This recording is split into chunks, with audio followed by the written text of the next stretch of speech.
본 방송에서 제공하는 투자 정보는 투자 판단에 대한 조언입니다. 방송에서 제공하는 주식의 가치, 가격 상승 및 가격 하락에 대해서는 방송사에서 보장하지 않습니다.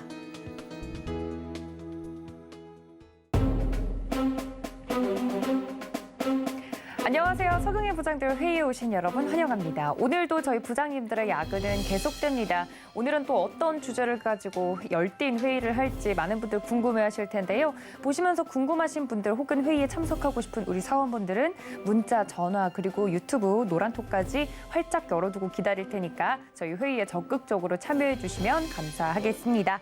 자, 오늘 시장에 대해서도 그리고 준비해 주신 이슈에 대해서도 이야기를 나눠볼 텐데요. 함께 회의에 참석해 주신 오늘 부장님들 소개를 좀 드리도록 하겠습니다. 오늘은 완전체가 모였네요. 이주연, 최충성, 허반석 부장님 모셨습니다. 부장님들 어서 오십시오. 안녕하세요. 네, 아니 어제는 우리 산업부장님이신 허 부장님이 안 계셔서 빈자리가 꽤나 컸습니다. 아니 무슨 일이 있었던 거죠, 허 부장님?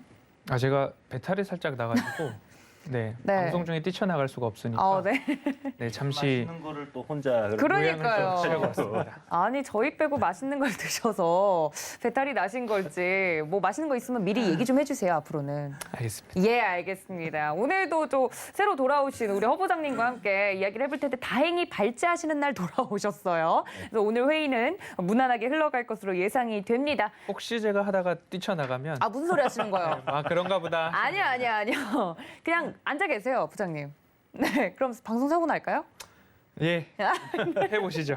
알겠습니다. 자, 우리 부장님들 좀 날이 추워지고 있으니까 이제 건강 관리하시라는 그런 말씀을 좀 드리면서 시작을 할게요. 부장님들은 팀의 리더 아닙니까? 함부로 아프면 안 돼요. 저희는 병가도 없어요.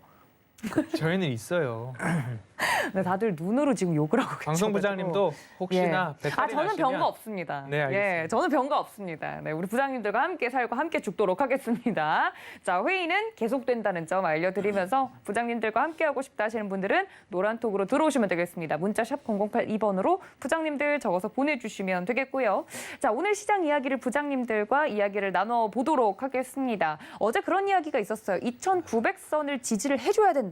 네. 뭐 이런 이야기가 방송에서 나와줬는데 다행히 옵션 만기일임에도 불구하고 지지가 좀 되는 모습이었습니다. 오늘의 발제자이신 조금 나아서 오신 우리 허 부장님께 오늘 시장 브리핑을 좀 부탁드려도 될까요? 네. 네.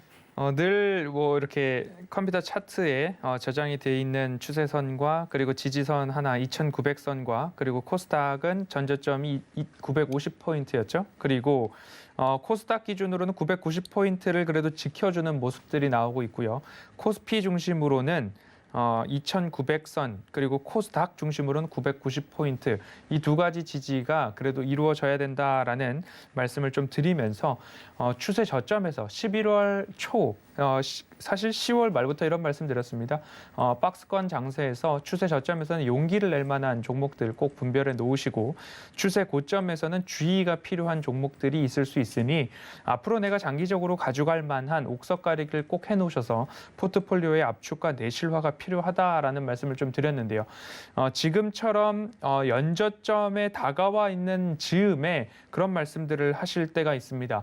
여기서 팔아야 되나요? 라는 이야기를 하는데 그러면 반등 구간에서는 지금까지 무엇을 하셨는가에 대한 제가 재차 질문을 드려야 할 순서인 것 같습니다.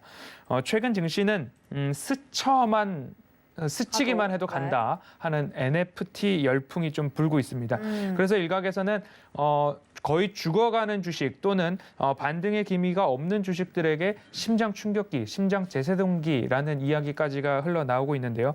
어디서나 NFT 광풍이다라고 불릴만 하고요. 예전에 애플카 이슈가 우리 시장을 한때 돌았었죠. 네. 그때의 모습을 좀 보는 듯한 모습도 나오고 있고요.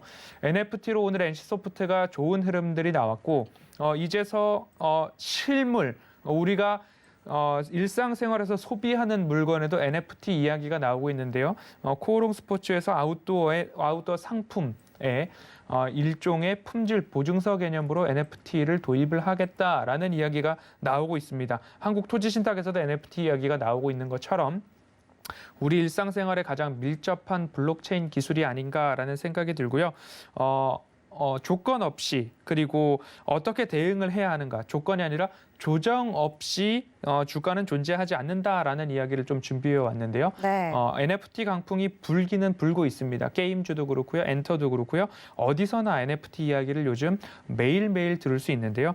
조정 없는 주가는 존재하지 않는다라는 이야기를 조금 새기셔서 뒤늦게 올라타가지고 조금 고생하는 일이 없으셔야 된다라는 말씀 꼭 드리고 싶고요.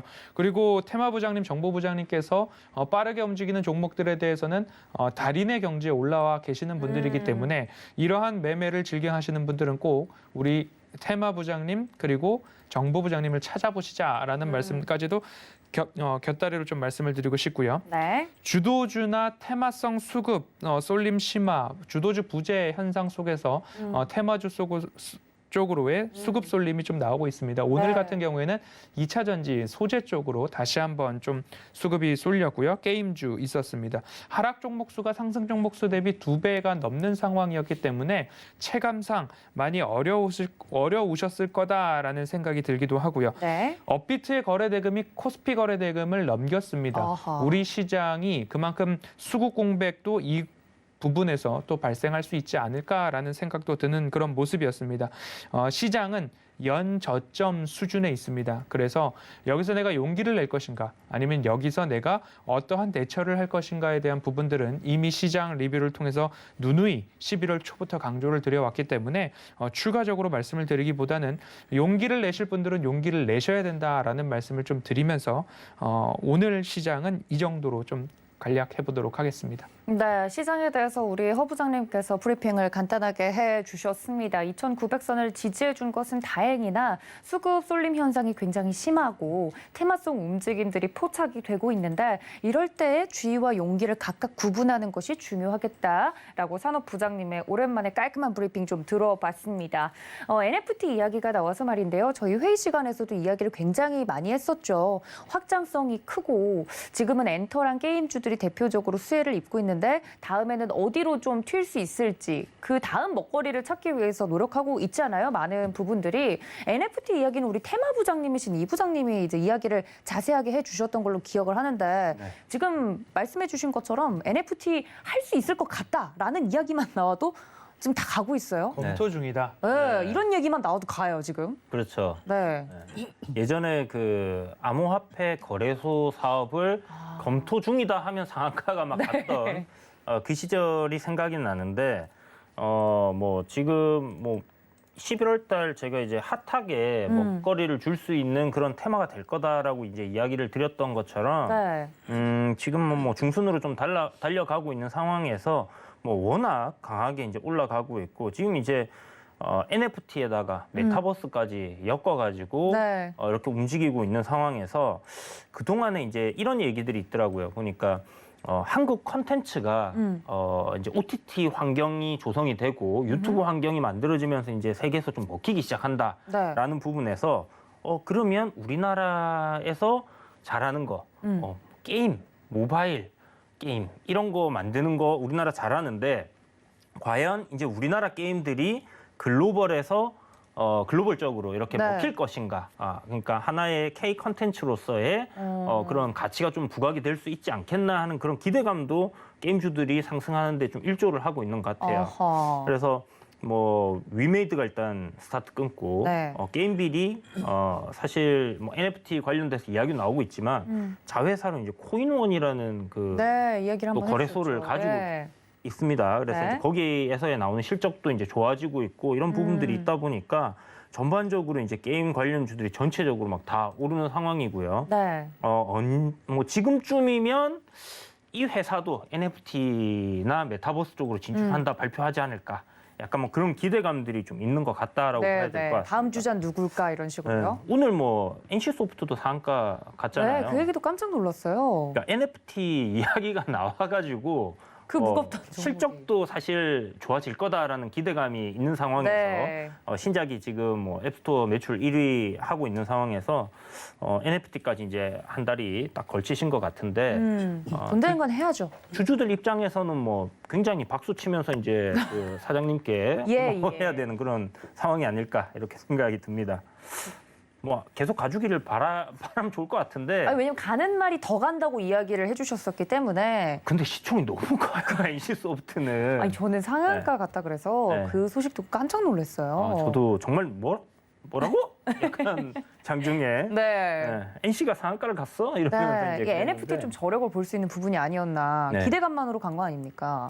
근데 약간 그런 생각도 들어요. 이게 테마주들 예전에 이제 기억하실지 모르겠지만 작년에 이제 치료제 관련된 부분들 해가지고 아니면 백신 관련된 종목들이 제가 마지막 불꽃쇼가 있을 거다라고 얘기하면서 이제 막 방송에서 이렇게 소개를 해드렸던 적이 있었는데 네. 그때 이제 마지막 불꽃 터지고 나서 다 죽었거든요. 네. 근데 테마들은 항상 그런 것 같아요. 특정한 대장주가 이제 상승을 하고 따라가는 이제 후발주들이 생기고요. 그리고 나서 이런 후발주들이 다 같이 이제 확 갔다가 터지는 그런 현상이 나타납니다. 그때가 이제 거의 끝물인 경우들이 많기 때문에 그러니까요. 조금 조심을 해야 되는 부분 분명히 있지 않겠나라는 네. 생각이 들어요. 근데 그럴 때 이제 이상한 용기를 내 가지고 막차를 타서 들어가면 혼자 외롭게 그 허공에 남아 있을 수 있는 확률이 있으니까. 그렇죠. 네, 그 테마성 움직임을 잘 체크를 해봐야 될 것 같은데 정보부장님 다음 토스를 좀 넘겨야 될 것 같아요. 네. 수급적인 정보를 좀 봐주셨으면 좋겠는데 외국인이랑 기관 뭐 다른 개인 투자자들의 동향은 요즘 어떻습니까?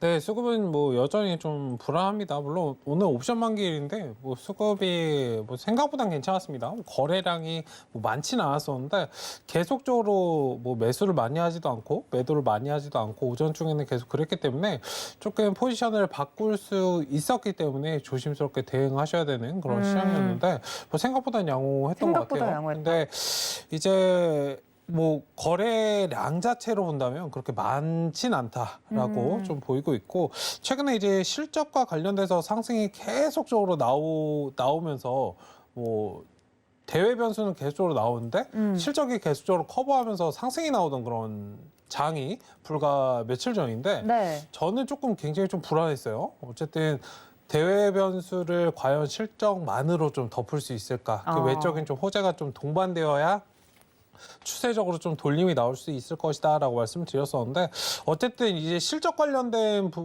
그런 이제 회사들이 실적을 이제 다 발표를 어지간히 다 했고 네. 일단 그런 부분들이 좀 없어지니까 이제 대외 변수가 하나둘씩 좀 부각이 되기 시작한 그런 시점이 아닐까라고 말씀을 드리고 싶고 이번 달은 굉장히 조금 큼지막하거나 작거나 뭐 그런 이슈들이 굉장히 많아요. 뭐 소비자 물가도 어제 그쵸, 발표를 그쵸. 했었고 그런 부분들 뭐 이번 달 말에는 좀 한국은행 금통위도 있고 일단 그런 부분들이 있기 때문에 지표 관련해서 조금 시장의 움직임이 나올 수 있는 그런 부분이 있기 때문에 일단 지표들 잘 체크를 해보자라고 말씀을 드리고 싶습니다. 알겠습니다. 수급 관련돼서 우리 정보부장님의 이야기까지 들어봤습니다. 부장님들과 함께하고 싶으신 분들 저희가 노란톡 열어두고 있으니까요. 들어오셔서 함께 회의에 적극적으로 참여해 주시면 감사하겠습니다. 문자 샵 0082번으로 부장님들 적어서 보내주셔도 좋고요. 하단에 나가고 있는 QR코드 통해서 입장이 가능하니까 지금 바로 들어와 주시면 되겠습니다. 자, 그렇다면 오늘 약간 살이 더 빠져서 돌아오신 우리 허 부장님이 준비해 주신 발제는 어떤 내용일지 함께 만나보시죠. 네, 미국 인프라 투자 이야기가 나오네요. 주목할 만한 산업과 종목은 이렇게 준비를 해주셨습니다. 뭐 미국 인프라 투자를 하겠다는 건 확정적인 사건 중에 하나죠. 이제는 적극적으로 좀 투자를 하겠다 이런 이야기가 나오고 있는 중에 미국의 이제 바이든 대통령도 연설하러 열심히 돌아다니고 계시고 그러면 적극적으로 좀 수혜를 받을 것으로 기대되는 섹터군들, 산업군들이 조금 떠오르고 있는데 우리 허 부장님 오늘 이 내용은 어떤 곳에 포커싱이 맞춰서 준비하신 걸까요? 네, 인프라 투자안이 연초죠. 바이든 대통령이 사실 후보 시절부터 공약을 내걸었었고 그리고 4월에 법안에 대한 제안이 있었고 진통 끝에 8월에 상원 먼저 통과를 했습니다. 그리고 나서 또 정치적인 딜들이 있었죠.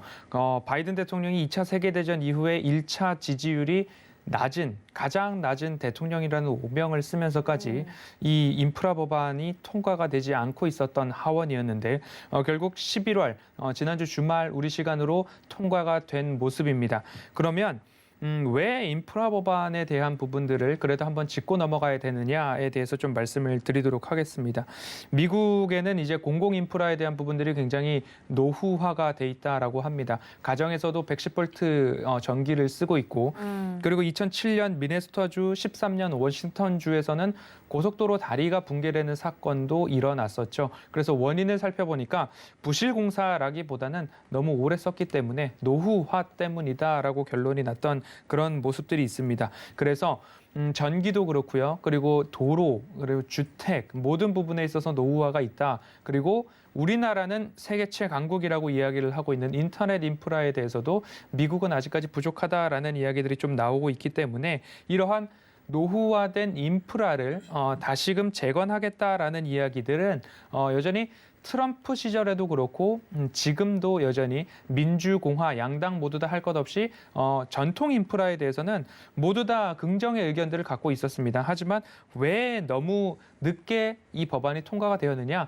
인프라 법안에는 전통 인프라뿐만 아니라 디지털 인프라, 그린 인프라, 거기에 패밀리 플랜이라고 하는 사회복지성 예산까지도 1차는 물적 인프라, 2차는 인적 인프라 두 가지로 나눠서 모든 것들이 다 같이 믹스가 되어 있었기 때문에 1, 2차 인프라 법안 중에서 지금은 1차 물적 인프라라고 하는 잡스 플랜만 통과가 되었다라고 보시면 좋을 것 같고요. 결국 이러한 것들을 진행할 때의 재원, 돈이 어디서 마련될 수 있을까에 대한 서로 첨예한 갈등이 좀 있었던 것 같습니다. 네. 그래서 어디서 예산을 마련할 것인가, 증세를 할 것인가, 증세를 한다면 어떤 증세를 할 것인가, 그러한 부분들에 대해서 첨예한 정치적인 협상, 딜이 지금까지 좀 진행되었다라고 좀 보시면 좋을 것 같고요.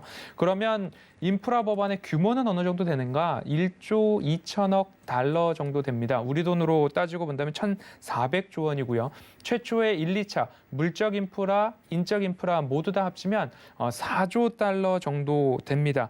그중에 1조 7천억 정도 1차적으로 1조 2조 원 정도의 물적 인프라 중심의 법안이 통과가 된 거죠. 두 개 다 합쳤을 때는 약 4조 달러를 예상을 하고 있는데 우리 돈으로 4조 달러면 4,000조가 넘어가는 수준이죠.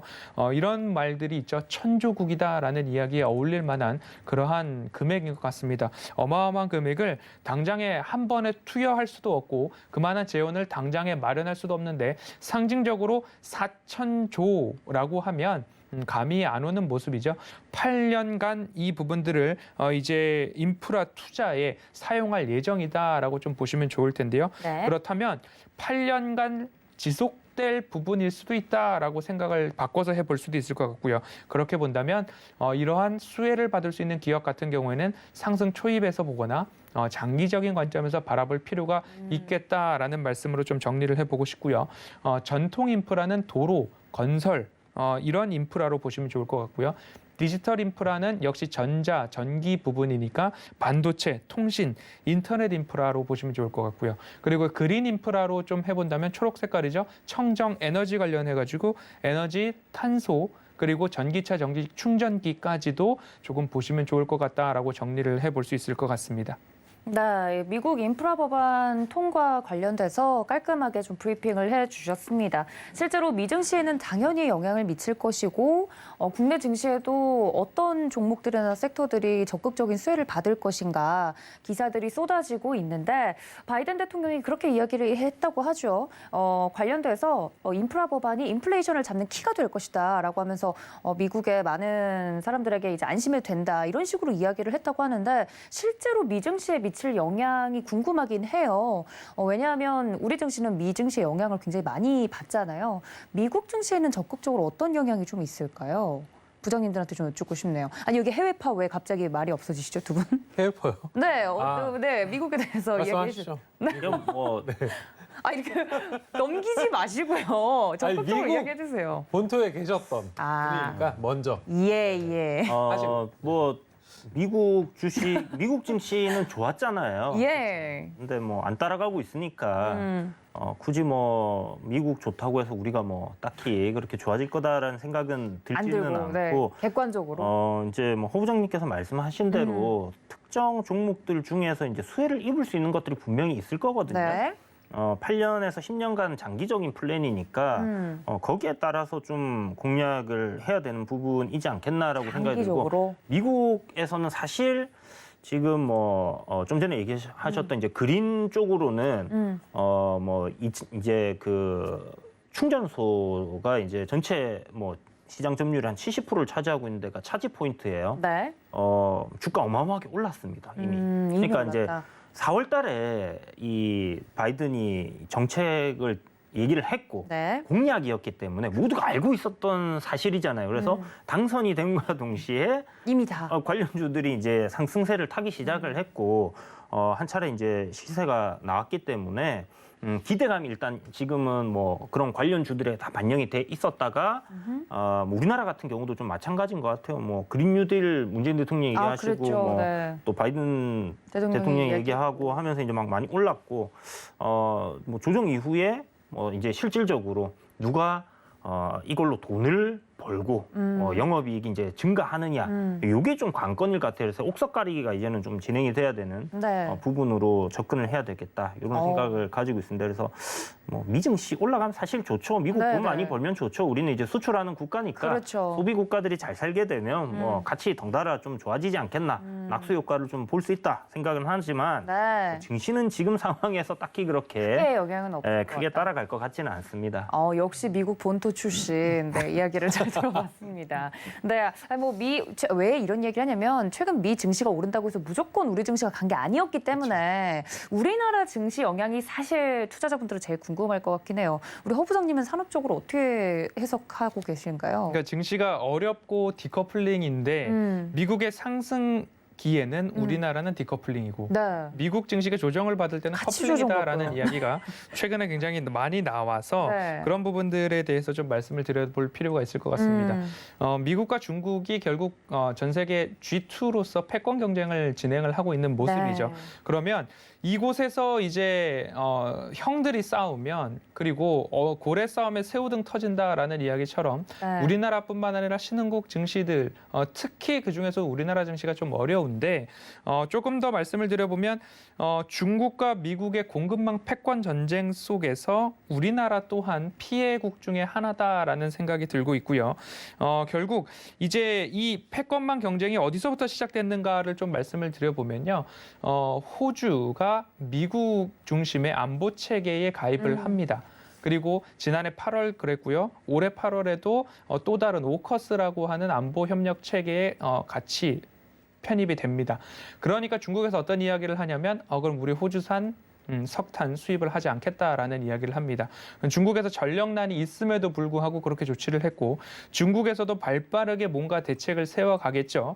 그러면 중국에서 나왔던 것 중에 하나가 이 석탄에서부터 나올 수 있는 요소의 수출을 딜레이를 걸어버립니다. 여러 가지 통관 절차나 수출입에 대한 부분들 하나하나 테스트 검증하는 과정들을 조금 더 다분화, 세분화시키면서 결국 이 요소에 대한 부분들이 수출길이 막히자 우리나라에서 요소수 대란이 나왔습니다.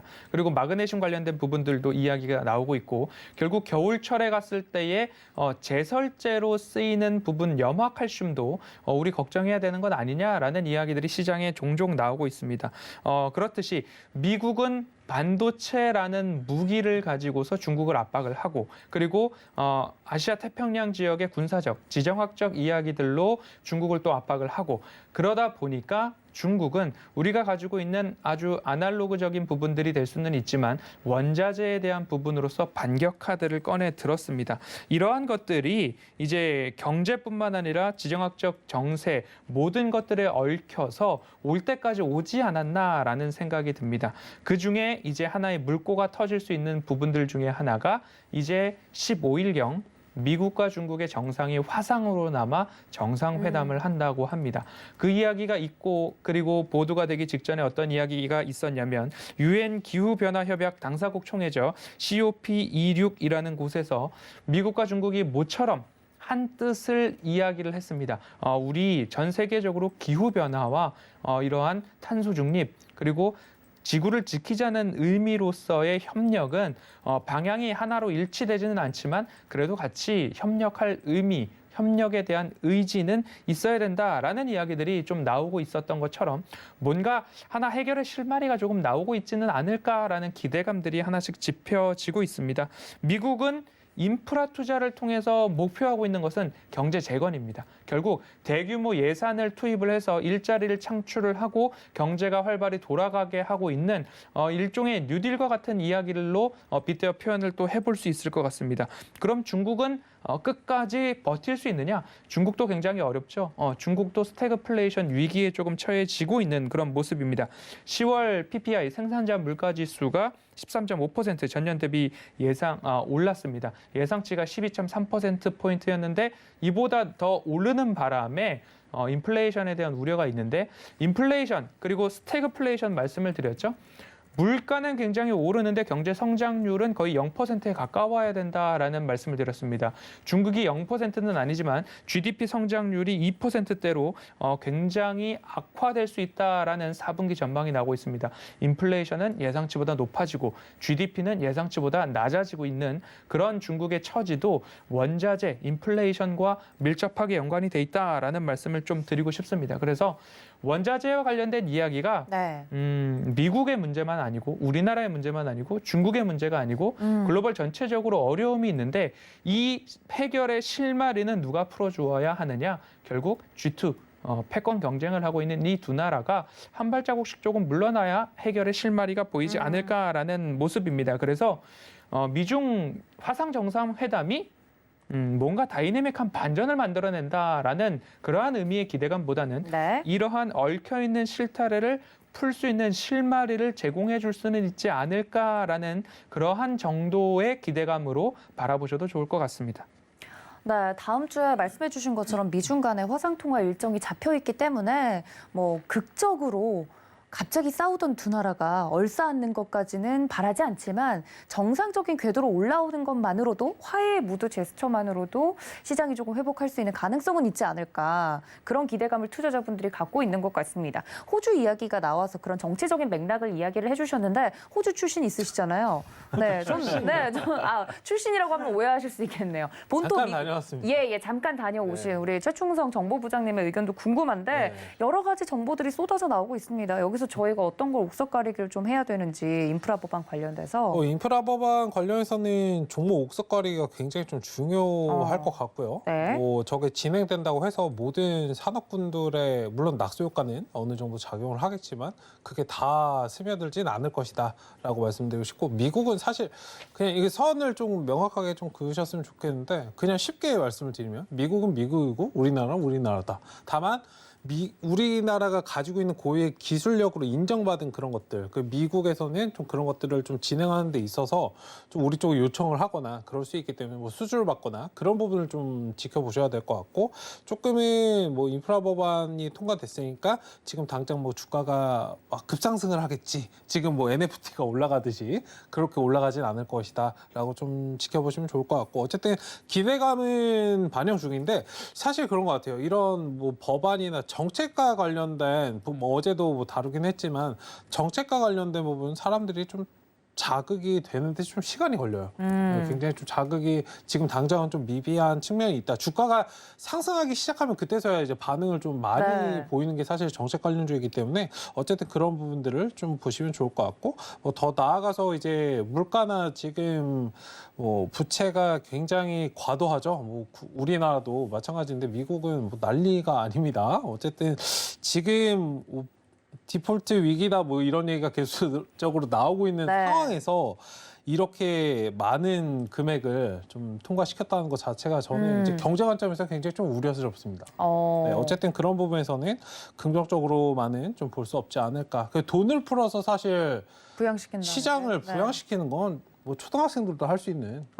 솔직히 말씀드리면 경제학 처음에 그냥 돈 풀어서 그냥 경제학을 안 배워도 할 수 있는 얘기거든요. 부족하면 어쨌든- 돈 찍어내면 되죠. 네, 돈 찍어내서 네. 그냥 하면 되지. 사실 뭐 미국이 가지고 있는 가장 강력한 무기이고 기축통화국이니까요. 국가이기 때문에 네. 어쨌든 그런 영향은 좀 피할 수 있겠지만 그런 부분들도 경제 관점에서는 조금 우려감을 가지시고 대응을 해보시는 게 어떨까? 뭐 이 부분은 포인트 그냥 뭐 주가랑 사실 상관없을 수도 있어요. 네. 어쨌든 그 부분에서 좀 말씀을 드리겠습니다.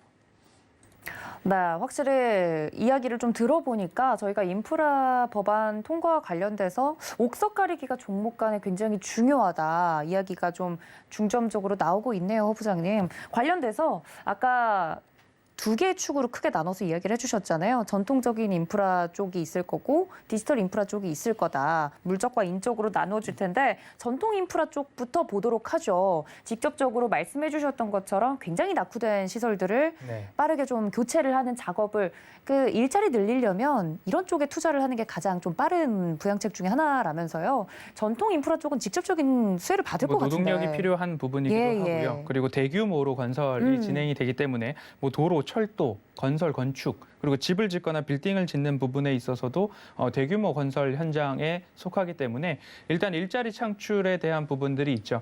결국 뭐 돈을 풀어서 경제를 부양한다 그렇다라고 한다면 우리가 코로나 팬데믹에 닥쳤을 때에 돈을 풀어서 경기를 부양했던 것과 일종의 돈을 푼다는 부분에 있어서는 일맥상통할 수 있습니다. 그렇기 때문에 유동성을 공급할 때가 있고 유동성을 회수할 때가 있는데 유동성을 공급할 때는 위기 상황이기 때문에 유동성을 공급을 한 거고 유동성을 회수하고 줄여나간 것에 대해서는 코로나 팬데믹이 일정 부분 이제 완화가 되었다라는 시그널들 감지가 되었기 때문에 또 유동성 긴축에 대한 이야기가 나오고 있는 것입니다.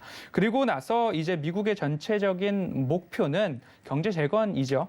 그것은 두말할 그 필요가 없을 것 같은 모습입니다. 그런데 그 방법론적에 있어서 결국 재원 마련에 대해서 어떻게 그 재원을 마련할 것인가에 대한 정치적인 협상이 조금 더뎠다라고 좀 보여집니다. 그래서 노후화된 교량 문제 이런 부분에 있어서 어마어마한 사고들이 좀 났었고 대공황이나 2차 세계대전 이후에 그렇다 할 개보수에 대한 신규 투자가 없었다라는 부분은 뭐 트럼프 시절이나 바이든 시절이나 지금 민주당이나 공화당이나 모두 다 합의가 되었던 부분이기 때문에 이 대규모 공사에 어떠한 수혜가 있을 것인가 이런 이야기들이 있죠.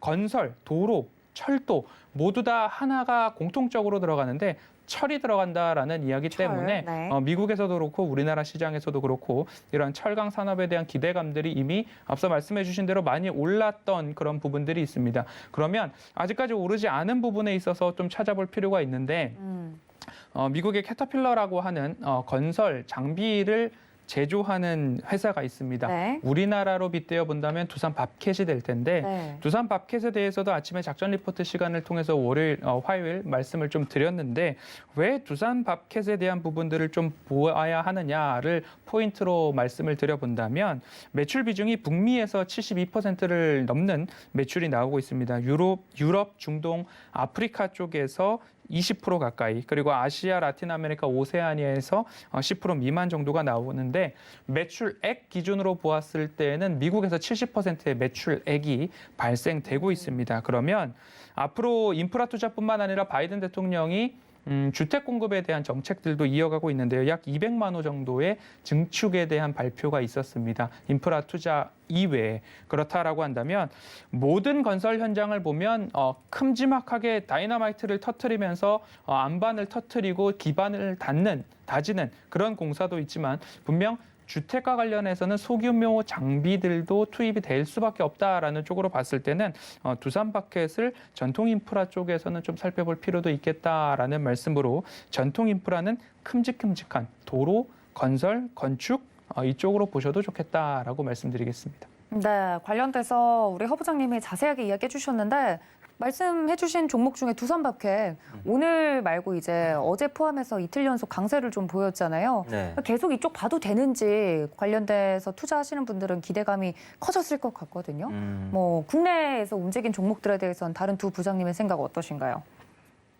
뭐 저도 영어로 여쭤봐야 되나요? 네. 저도 뭐 비슷한데 당황스럽네요. 예, 일단 예. 뭐 생각이 딱 나는 게 뭐 LS 일렉트로닉하고 그러니까 네. 예전에 이제 LS 산전이었어요. 그렇죠. 이름 그러니까 바뀌었죠. 대한전선하고 LS 산전이 이제 우리나라 그 양대 전선 관련해서 이렇게 축이었는데 네.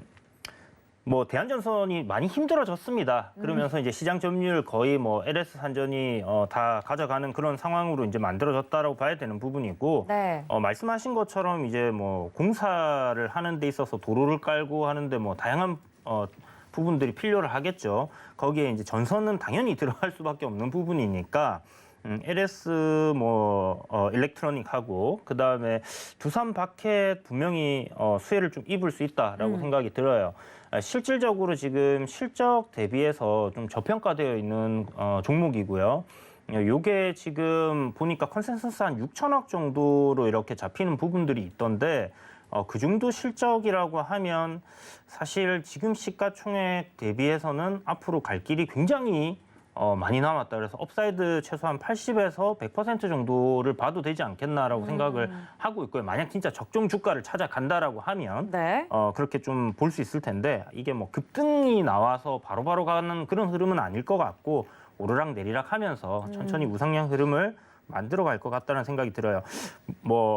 그린 에너지 관련해가지고 하나 큐셀을 보유하고 있는 하나 솔루션인가 뭐 이렇게 네. 옛날에 이제 하나 이름이 뭐였지? 하나화학이었나? 네. 그랬는데 이름이 이제 하나 솔루션으로 바뀌었는데 예전에 이제 하나 큐셀 같은 경우는 굉장히 한화의 골칫덩어리였습니다. 엄청난 적자를 보는 기업이었는데 시대가 바뀌면서 이렇게 굉장히 좋은 흑자를 내는 기업으로 바뀌었고 네. 사실 하나 솔루션도 굉장히 저평가되어 있어요. 그런데 앞서 얘기 드린 것처럼 좀 너무 선반영된 거 아닌가. 주가가 그린 뉴딜에 달릴 때. 대한 그런 네. 부분 때문에 주가가 너무 많이 올라 있던 부분이라서 좀 어느 정도 쉬어가는 그런 국면에 놓여 있기 때문에 나중에는 또 올라가겠죠. 인류 생존 테마에 들어가 있는 부분이기 때문에 장기적인 관점으로는 또 상승 흐름이 나올 거다라고 생각이 들고 철강 좀 전에 철이 들어간다 얘기해 주셨는데 포스코 포스코 갈 포스코 수밖에 없겠네요. 수출 많이 하잖아요. 예, 그죠? 예. 갈 수밖에 없다. 생각을 하고요.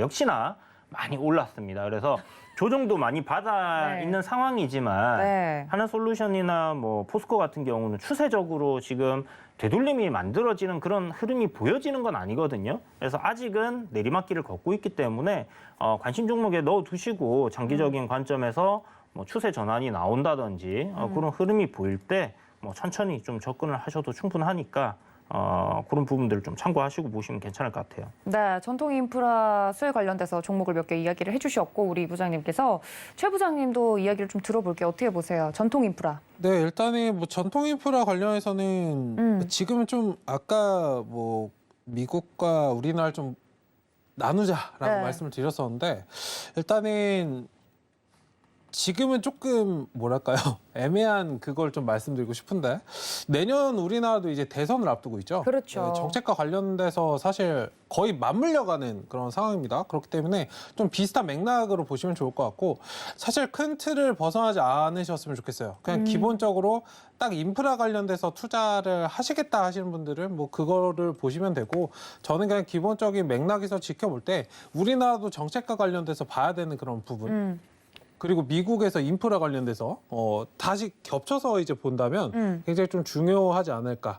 교집합을 좀 말씀을 드리는 건데 네. 어쨌든 그런 부분에서 보신다면은 최근에 올라가고 있는 상수도라든지 웹스라는 종목도 상수도로 묶여 웹스 있고 이야기 계속 원자재나 해주시죠. 네. 친환경 관련된 에너지는 계속적으로 좀 지켜보시면 좋겠다. 그리고 교량 이런 부분들은 교량이나 건설 관련해서는 우리나라가 이제 굉장히 좋죠. 네. 그렇기 때문에 이런 부분들 좀 경쟁력 있는 이런 산업군을 보시면 좀 좋을 것 같다라고 말씀드리겠습니다. 전통 인프라 안에서도 우리나라가 좀 잘하는 부분들을 보면 종목들이 추려지지 않을까 이야기를 해주셨습니다. 자, 그렇다면 디지털 인프라 쪽으로 넘어가 보도록 하죠. 비운의 섹터가 있습니다. 5G.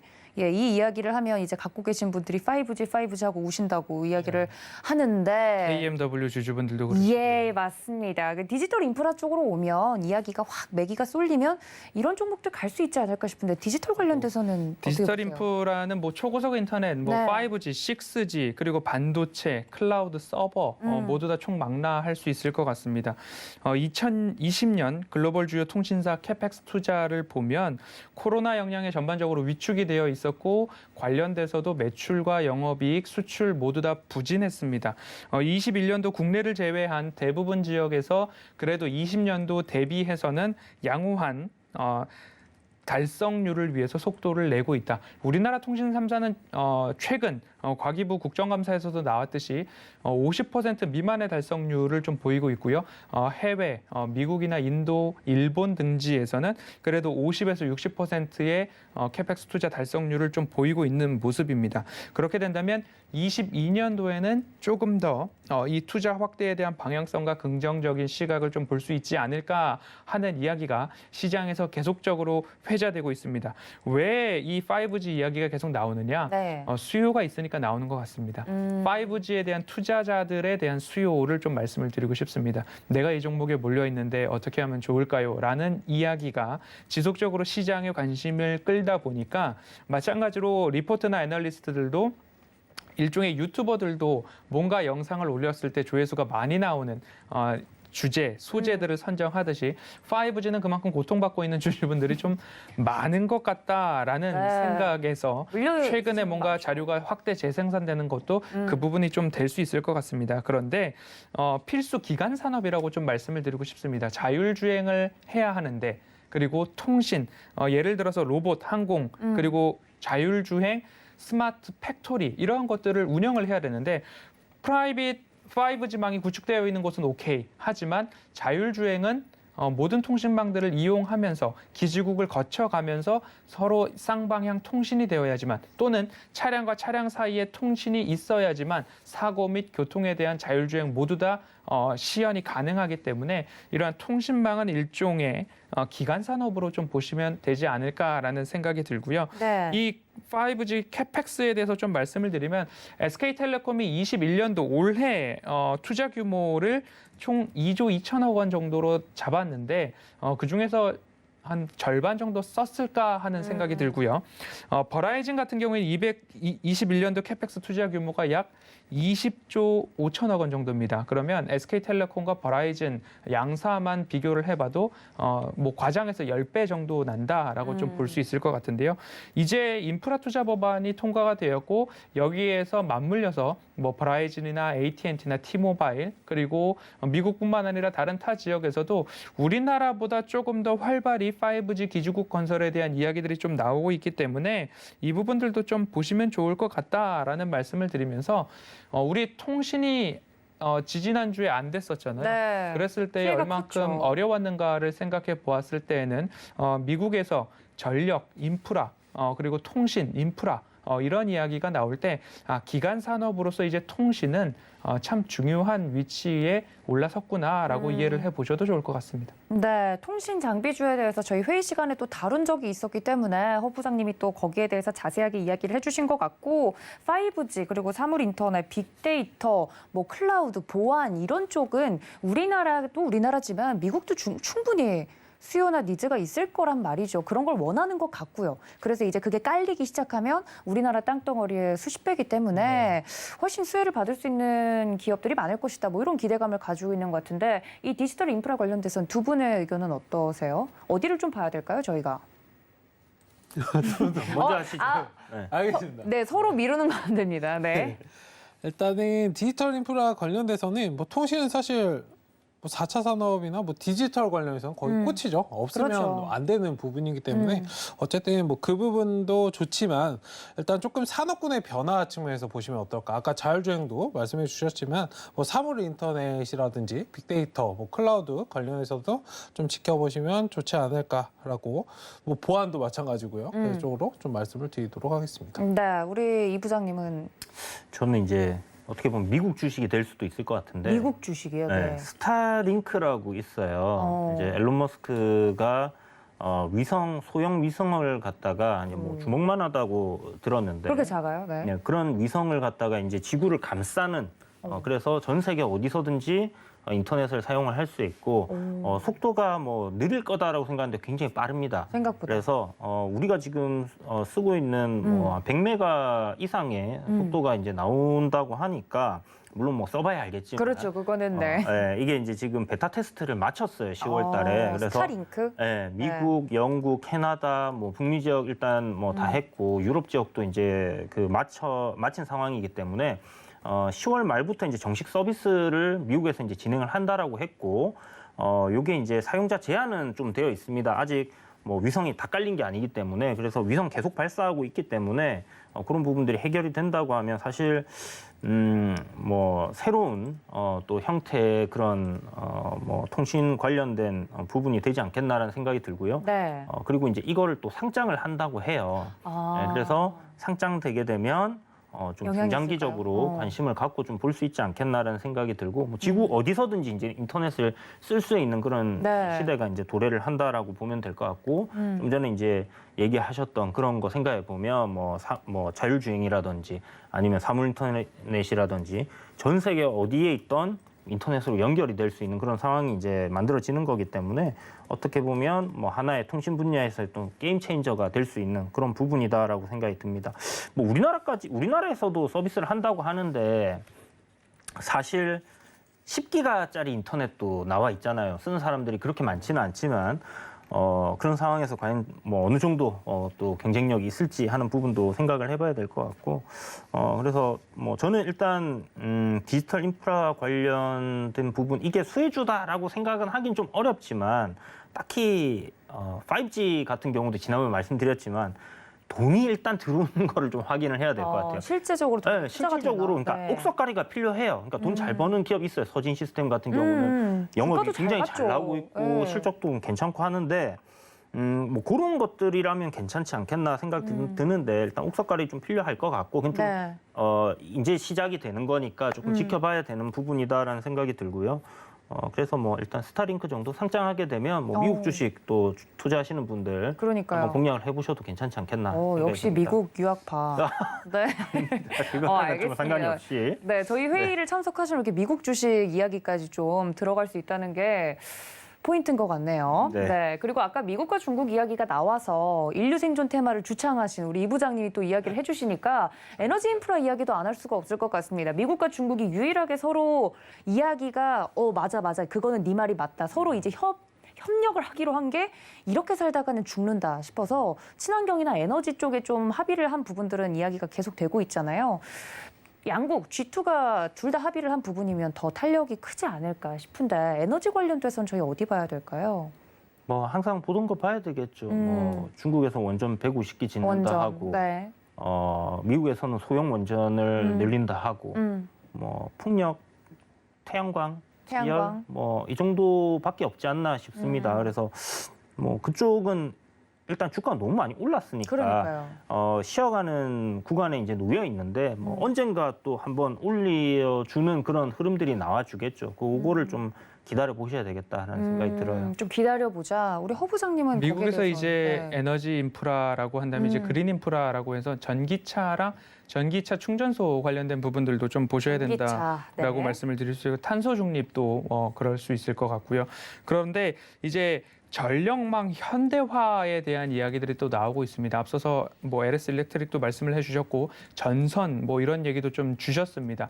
그러면 그 전선을 만들 때 뭐가 들어가느냐? 뭐 구리, 뭐 철, 알루미늄 다 들어가고 그리고 또 원자재 중에서 히토리우 관련된 부분들도 같이 함께 엮어서 볼 수 있다라고 생각을 해본다면 네. 결국 뭐 디지털, 전통 그리고 에너지 이런 인프라 관련해가지고 직접적으로 수혜, 1차 수혜, 2차 수혜 그리고 원자재까지 내려가면 구리, 알루미늄, 철, 히토류까지도 이야기를 해볼 수 있다라는 그러한 투자의 아이디어와 좀 생각의 고리를 넓혀서 이 부분들을 좀 생각을 해보신다면 우리나라뿐만 아니라 미국 그리고 우리나라 기업을 매매를 특히 하신다라고 한다면 네. 매출 비중이 국내뿐만 아니라 해외에 있어서도 좀 늘어나는 모습들을 좀 보셔야 된다라는 말씀 좀 드리고 싶습니다. 네, 우리 최 부장님은 어떠세요? 네, 일단 뭐 충전소나 탄소 배출권 중요하다라고 말씀드리고 싶고 2차 전지 관련돼서 지금 굉장히 좀 많이 상승이 나왔죠. 그러니까요. 근데 안 올라간 게 있습니다. 2차 전지 있어요? 관련해서. 종목이요? 네. 그 친환경과 사실 묶여서 좀 보시면 좋겠는데 체포하시죠? 배터리가 네. 체포 가나요? 체포 가나요? 아니요. 체포 갑시다. 그 정도까지는 아니에요? 그 아니, 정도는 이렇게 아닌데. 의미심장하게. 체포는 갈 수 얘기하는- 있습니다. 갑시다. 갈 수 있지만 두 개를 말씀드리려고 그랬는데 체크는 아. 하나만 해야 되죠. 그렇구나. 네, 또 시청자분들을 위해서. 예, 이렇게 빠져나간다고요? 일단은 네. 배터리 관련돼서 지금 엄청나게 상승을 했습니다. 배터리. 근데 친환경과 관련돼서 묶여서 생각해 보신다면 배터리는 수명이 있죠. 그렇죠. 처리를 해야 됩니다. 환경을 파괴하는 거 아닌가요? 그렇죠. 아, 환경 전도사. 환경을 파괴. 저는 이제 예, 예. 네, 전공이 아, 네, 맞다. 네, 자꾸 까먹네요. 네. 그렇다 보니까 이제 폐배터리 관련돼서 음. 좀 지켜보시면 어떨까. 그러니까 거의 시장에서 반응이 나오지 않는 상태이기 때문에 네. 최근에는 오늘은 좀 반등이 좀 나왔었어요. 뭐 영화테크라든지 파워로직스가 좀 나왔는데 뭐 영화테크나 파워로직스 좀 지켜보자라고 말씀을 드리겠습니다. 종목을 지금 알려주신 거예요? 네, 네, 금방 말씀. 아, 네. 딱 찍어서 말씀드렸습니다. 아, 알겠습니다. 영화테크나 파워로직스, 네. 음. 영화입니다, 영화. 네, 발음을 정확히 네, 해주시면. 폐배터리 관련은 좀 필요하지 않을까. 시장에서 어허. 2,000원씩 다 올라가는데 얘네는 거의 소외됐거든요. 그렇군요. 우리 정보부장님이 기가 막힌 정보를 또 마지막에 아주 무심한 듯 시크하게 흘려주시니까 다른 두 부장님께도 좀 강연을 드리겠습니다. 오늘 이야기가 나온 것들 중에 관심으로 볼 만한 종목들 하나둘씩 찝어주시죠. 우리 이 부장님부터. 오늘 이야기 나온 것들 중에 인프라- 두산 파켓? 두산 네, 파켓? 두산 파켓. 네. 무난할 것 같아요. 무난할 네. 것 같다. 우리 허 부장님은 마무리 멘트로. 네, 저 지난번 통신장비 때도 말씀을 좀 드렸었는데요. 네. RF HIC, RF 머티리얼즈 뭐 관련 뭐 그룹으로 좀 보셔도 좋을 텐데요. 국내 투자 캐펙스가 약 2조 원이라 말씀을 드렸고 버라이즌만 보더라도 20조 원을 넘어가는데 국내 방식과 그리고 해외 방식이 좀 다릅니다. 그런데 해외 방식 직납을 하고 있는 기업들 중에 몇 곳을 찾아보면 그중에서 하나가 또 RF HIC가 또 선정이 될 수 있기 때문에 그 부분도 한번 살펴보시면 결국 국내뿐만 아니라 해외에도 직납을 하고 있느냐 네. 이 부분을 뭐 두산마켓도 그렇고요. 네. RF도 그렇고요. 함께 살펴보시면 좋을 것 같습니다. 네, 관심 종목, 오늘 주제에 맞는 종목들까지 소개를 좀 들어봤습니다. 여러분들 자세한 종목에 대한 이야기는 노란톡 들어오시면 되겠습니다. 문자 샵 0082번으로 부장님들 불러주시면 함께할 수 있는 방법 안내해드리고 있으니까 많은 참여 부탁드릴게요. 저희 회의 마무리할 시간이 됐네요. 본 방송에서 제공해드린 정보는 투자 판단에 대한 조언일 뿐 해당 주식의 가치나 수익률을 보장하고 있지 않다는 점까지 알려드리면서요. 오늘 회의는 여기서 마무리하도록 하겠습니다. 함께 참석해주신 여러분 고맙습니다.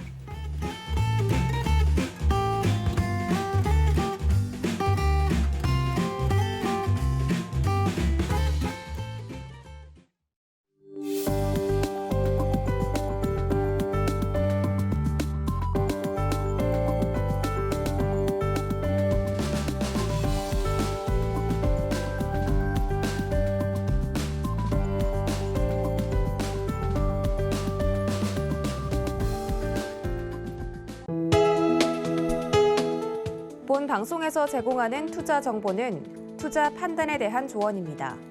방송에서 제공하는 주식의 가치, 가격 상승 및 가격 하락에 대해서는 방송사에서 보장하지 않습니다.